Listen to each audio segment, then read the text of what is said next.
That's going to wrap up topic 1. So let's jump in on over to topic 2. Let's talk about Madam Web briefly and talk about my thoughts and experiences with Madam Web. So as of recording, I did see it last night. And I thought it was okay. And I think that's kind of what our group thought overall as we were leaving the theater, is that it was fine. I'm going to say it was a bunch more. It was fine. It wasn't anything exciting. It wasn't anything intriguing, really. It was just kind of there. And I'm curious. I'm sure there's things you could tell. Well, there's a lot of things you could be like, it was this, it was this, it was this. I don't think it's one thing you can just lock down and be like, it was a bad narrative. It was a bad casting. It was a bad blah, blah, blah. I think the story they were telling actually was kind of intriguing and was interesting. It was just at some points it felt very disjointed and disconnected and didn't really feel like it was... What am I thinking of? It didn't have the suspense of that 3-act structure of like setup, problem, deal with said problem. Okay? It kind of felt like there was no tenseness in the situation. It just felt like it was happening. And I don't know if that's just there was no connection with the characters super well. I don't know. So for those of you guys who don't know what the hell this movie's about, so Madam Web is about Cassandra Webb. She is a paramedic in New York City, and she, after a triggering experience, starts getting visions of like the past. And she kind of like gets this deja vu effect where she can change things. Like she'll go a little while, something will trigger, go back, and then she would be able to change elements or notice like this is happening again and this is weird. So it opens with that. Well, it doesn't open with that. It opens with her mom and the backstory there. Okay? And sets up our bad guy. But we get our introduction to Cassandra there. Or Cassie, rather. And what the story is, or what the plot is Cassie's mom was hunting a rare spider. This rare spider in the Peruvian forest, something like that. I'm sorry. Has a lot of healing properties, potentially, but it's super rare to find. So she has a crew with her, and while she's adventuring, she's like super pregnant. She finally finds the spider, and the main security guy has also apparently been hunting down this spider, and he just blasts the rest of the security or adventuring group that's with him, and he's like, just give me the spider. Come on, man. Give me the spider. They get in a little tussle. He goes, wow, and shoots her, and then takes the spider. He runs away. Also, apparently there was a legend that these spiders helped create spider people. I know. Hold on. Stick with me. These spider people that have super abilities and whatever. Well, because he shot Cassie's mom, the spider people are like, well, we don't want her to die. She's innocent. So they scuttlebutt in. Well, that doesn't help for audio listeners, but spider in, grab her, super speed them way over into like their secret base, dump her into this pool of water, give her, or, like, have her do a water birth. Oh, sorry. Have a spider bite her. That's important. Then give water birth. And then they're like, we're going to take care of this baby. Don't worry. And the mom dies. Okay, cool. Great. Then we get, Cassie in New York City doing the whole paramedic thing. So you're like, okay. Okay, anyways. So she starts having these visions. Great. Meanwhile, bad guy, Ezekiel Sims, I don't know backstory on him. He was the security guy, shot, her mom. He is also now having visions, or rather has been having visions for a long time, of his death. He sees 3 young ladies, all spider people, like the more typical spider people we know, seemingly kick him off a building or a rooftop and he dies. And he's like, I'm pissed. I gotta find these girls before they kill me because I want to live forever, or I just want to be super powerful, whatever. So the spider people we see are not characters that we have been introduced before, because this is whole Sony's universe, so it's not Marvel Cinematic Universe connected. This is just like, Sony has the rights to Spider-Man characters. Let's keep making movies. So we get one that's a Spider-Woman, at least from my interpretation that I know, because I had an action figure of her when I was growing up, but all black suit, a white spider, and then she's got like this black mask thing with like orange hair. So you have her. You have almost like an Iron Spider type character where it's the classic blue and red, but then she's got the like Iron Man 4 arm thingies that Peter had for Infinity War. And then the last one, how did she look? Was it white and black? Hold on. Oh boy. You can tell how interesting these spider people were. Hold on, I'm trying to find it. There we go. So yeah, she kind of also had a white and black getup. I don't Jesus Christ! I don't need the trailer right now. I don't remember exactly what her whole shtick was. Okay, anyways, doesn't matter. So yeah, the 3 of them are in his vision. He's like, I gotta hunt them down. And he's got friends, or rather one person who's like a hacker lady for them. And she's like, swell, I can help. So they hijack like a camera system, kind of like facial recognition, all that jazz. And they are able to hunt down these 3 girls. It turns out they're teenagers. And they all have their own backstory. I'm not going to go into it. But Cassie recognizes, or rather learns, how did this come about? Oh, she has visions that these 3 girls are going to get attacked by this guy. So she decides to help them.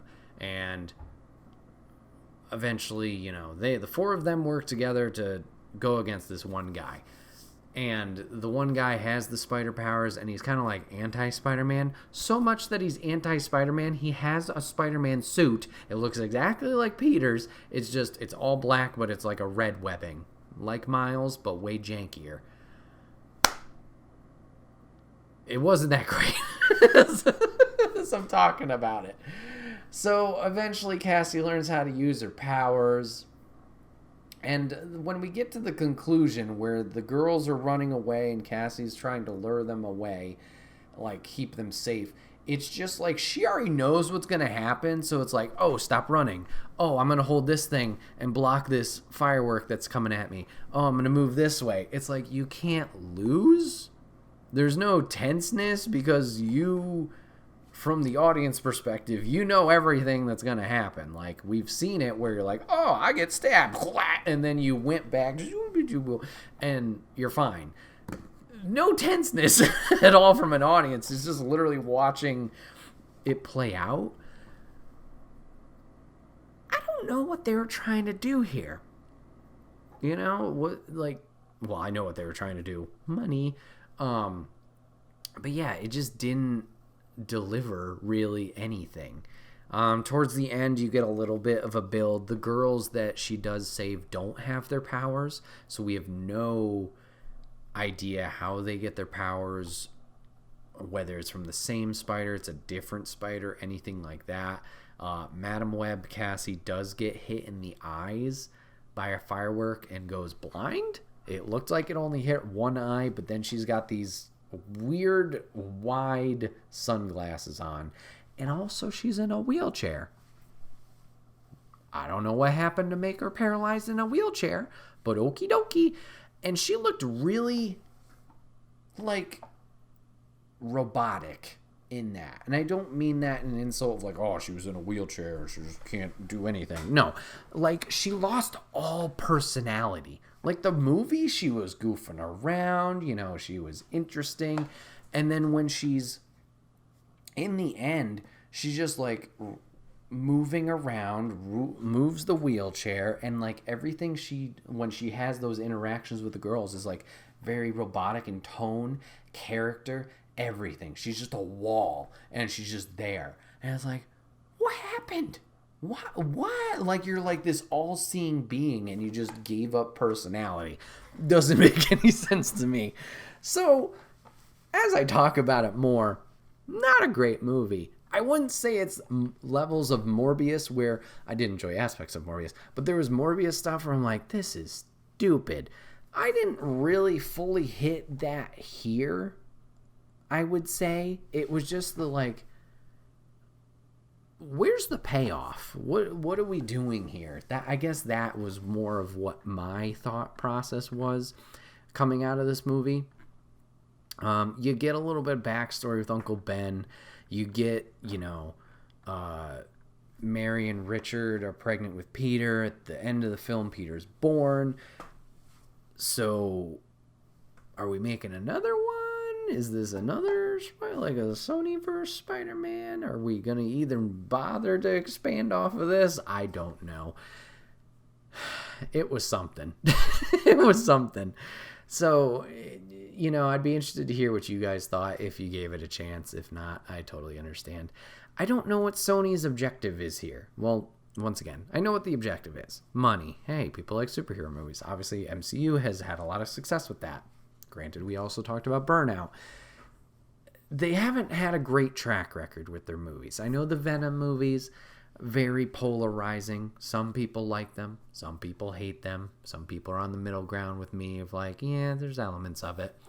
And then we had Morbius, which definitely in terms of a financial business success was not great. It was more of a meme movie than anything. And then this, and then we have Craven also coming out. It's like, when do you realize that you got to put some TLC into these things? Like, something's not working. You got to pump the brakes, change something up. And I don't know what it is. And, like, it's not to say I don't want them to experiment with these characters. It's just, I don't know if it's a lack of knowing the source material. I don't know if it's a lack of the people in charge of the project aren't super into it. Because we've seen over the years, like many a times, different forms of media, whether it's, comic book storylines or video games. I'm going to go off of that just because that's something I know better. Like, if you give something to the right team, they will do a great job with it. Like, look at what Marvel's Spider-Man has done, or rather Insomniac has done for Marvel Spider-Man on the PlayStation side of things. With 1, with Miles, with now recently 2.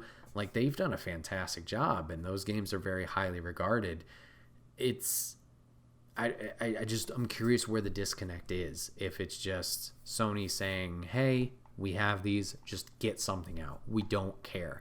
I don't want to say it's that, but they also need to produce, or rather use the right. I don't know. I'm not super law orientated or know the specifics of the rights ownership and what they need to do to keep them or maintain them, but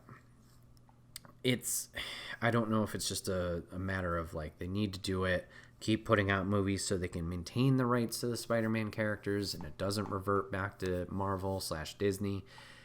I don't know what it is. I'm really glad, obviously this is old at this point, I'm really glad they figured out whatever they figured out with Disney and do the shared thing, and the Tom Holland thing is just that, and they're not webbing him into all this stuff or whatever. Yeah, I really don't know. I don't know what their thought was. Like, there's even like, I don't know. Hold on one second.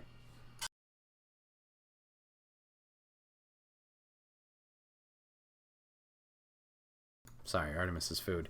I don't know if they have worked something out with Disney for the Miles character being a shared character too, but you could have just been like, okay, let's take Miles and just make a Sony universe based on Miles. Why try and take these villains and make them the hero. No, just have Miles inserted here and work a story around Miles. Like, have your centric person that can jump around these different movies, make its own storyline, insert whatever character you want to, do it that way. I don't know why he decided to make Venom a goofy guy. Like, he was good. He's been, various iterations of him have been good. Obviously, you get, the symbiote Spider-Man with Peter. Obviously, Peter gets turns really aggressive. Then it goes to Eddie Brock, and it's the more traditional Venom that we know. And then I'm sure there's a lot of other Venoms. But the one I'm going to jump to is, like, Flash Thompson. Like, that's a good guy, technically, or anti-hero Venom with the Agent Venom type stuff. If you wanted to go good guy Venom, why not just go that route? Why take traditional Venom and make him a goofball wimp type thing? And I get it, it's a fun dynamic to play around with, and it's fine doing different stuff with characters too. So I guess my argument or my question doesn't really mean anything, granted, duh. But it's just, I'm curious what the logic was behind these decisions. Why take Madam Web, who I know nothing about, and I'm sure a lot of people know nothing about. I think the only thing I know of Madam Web is the 90s Spider-Man cartoon and seeing her ever so briefly. Taking someone who I presume is evil and then try and make her into a hero here, and she's not even super compelling. Craven at least has a little bit of interesting stuff to him, and same with Morbius. It's just the structure there, not great. I don't know. A lot of questions on Sony's part, and I don't know. Do I go see Craven? Do I give it a third chance? 3 strikes, you're out, or whatever. It's interesting. But yeah, Madam Web was a thing. Sure was a thing. But guys, this has been another episode of the Wait, What Are We Talking About podcast. My name is Bret, aka Enigma9011. Appreciate you guys hanging out today. Hanging out with me today, giving this a watch, giving it a listen. If you guys ever want to watch live, you can always go to twitch.tv/Enigma9011. You could drop a follow over there. You'll get notified when we go live, so you jump in on the fun and conversation today like Papa Griff did earlier. But if you can't catch it live, that's A-OK. Go over to YouTube and podcast services the very next week, where it's broken out topic by topic and put as one big video and MP3 for your music on the following Friday. Last but not least, any way you can support the show, likes, follows, shares, reviews, subscriptions, whatever it is. It may seem small, but it does help the channel grow. So if you take the time to do that, we would love and appreciate you for it. Thanks for hanging out today, guys. Giving this a watch, giving it a listen, and we'll see you guys on the next one. Take care.